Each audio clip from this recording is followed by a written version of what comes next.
Ito lang yung naka-hiking na postura ang labas. Short hike daw, short hike. Pero nagiging long hike. Malay ko na.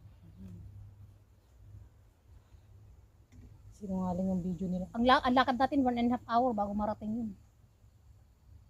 Nakalagay dun.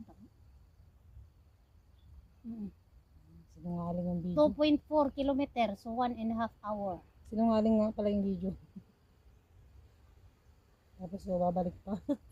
Balik tayo di. Pag matagal ka pa, abutin ng 2 oras. 3 hours ka na. Talagang maximum yun, 3 hours. May pumaksim-maksim. Papapo ka nga. Nilawag.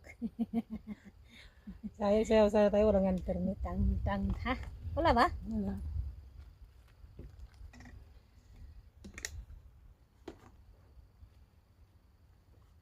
Sa akin nga yung connection, internet connection. Wala. Wala ba? Ayot talaga. Welcome to China. Oo, nandito no.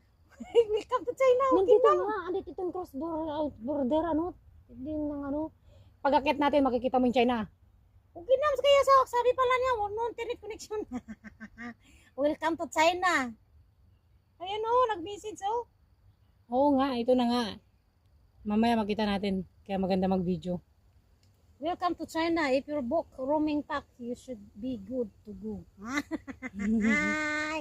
We are in China. We are in the boundary of the China. Giginam. Kaya pala, no connection internet. Xingjin. Sabi niya, for help, call the toll-free smart roaming hotline 632-884-888878 or find us in Facebook Messenger. Patay. Xingjin. Let's go. Paano tayo niyan?